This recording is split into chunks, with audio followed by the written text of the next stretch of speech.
সামনে দেখা যাচ্ছে কৈখালী আশ্রম, রামকৃষ্ণ মিশন আশ্রম এটা। তো এদের বিশাল বড় কম্পাউন্ড, এদেরও স্কুল আছে, এদেরও গোশালা আছে, মন্দির আছে, সবই আছে। আর লোকেশনটা দেখুন, একদম সামনেই হচ্ছে কি নদী, এদিক দিয়ে গেলেও নদী। আর ওয়েস্ট বেঙ্গল ট্যুরিজমের যেটা নিমপিট চালিত, ওয়েস্ট বেঙ্গল ট্যুরিজমের একটি গেস্ট হাউস, যেটা নিমপিট আশ্রম থেকে চালায়, রামকৃষ্ণ মিশন আশ্রম থেকে। তো আপনাদের এই দিক থেকে দেখা, এইদিকে ম্যানগ্রোভ ফরেস্ট, এ হচ্ছে গিয়ে আশ্রমটার এন্ট্রেন্স। বিকেলবেলা খুলবে, দিনের বেলা এখন বন্ধ আছে।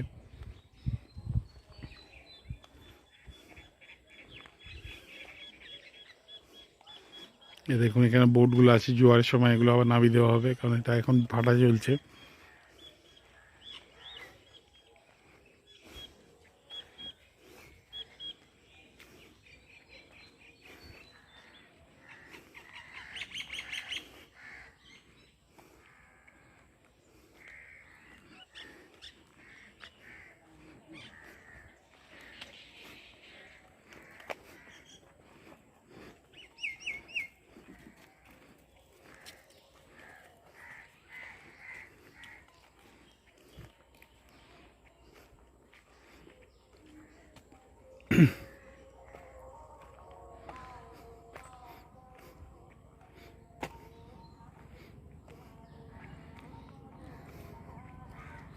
আপনি কি আশ্রমে গেছিলেন?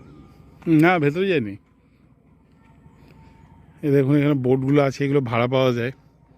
এগুলো 1600 টাকা করে 12 জনের জন্য ভাড়া, আর 3500 টাকা করে বোধহয় 30 জন বা 35 জন ভাড়া করে দেওয়া যায়। এগুলো আপনার ঝড়খালি যাবে এবং দোবাকিও যেতে পারে, কলস দ্বীপ যেতে পারে।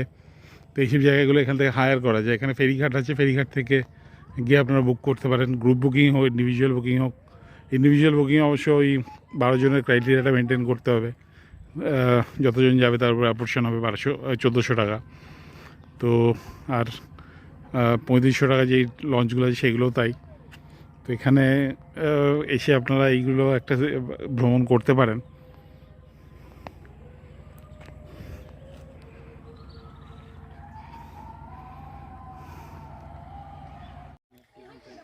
এখন আমরা এসেছি কৈখালী ফেরিঘাটে। তো এখান থেকে ঝড়খালি, দোবাকি, কলস এইসব দ্বীপের লঞ্চ ছাড়ে। তো এখান থেকে লঞ্চ ভাড়া পাওয়া যায় অনেক রকমভাবে। এখানে আপনাদের দেখায় একটা শিডিউল, যে এখান থেকে লঞ্চের ডিটেলসগুলো আপনারা পাবেন। এখানে দেখা যাচ্ছে 12 জনের লঞ্চের জন্য ভাড়া পড়ে 1400 টাকা। 18 জন লঞ্চের ভাড়া পড়ে 1700 টাকা। 1400 না, 1400 টাকা, 1700 টাকা। 22 জনের লঞ্চে ভাড়া পড়ে 2000 টাকা।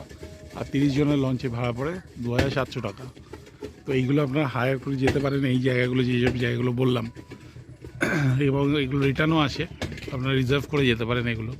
এখান থেকে ছাড়ে হচ্ছে গিয়ে লঞ্চগুলো, এখানে একটা ঘাট আছে, সেই ঘাটের থেকে। এছাড়াও একটা ফেরি সার্ভিস আছে, সকালবেলা 10টা থেকে 10:30টার মধ্যে ছাড়ে, যেটা যায় ঝড়খালি। সেটা আবার রিটার্ন আছে 12টা থেকে 12:30টার মধ্যে। তো আপনারা যদি ঝড়খালিতে গিয়ে ব্যাঘ্র প্রকল্প, যেটা টাইগার রেস্কিউ সেন্টার আছে, সেটা দেখতে চান, তো সেখান থেকে গিয়ে আপনারা দেখে আসতে পারেন।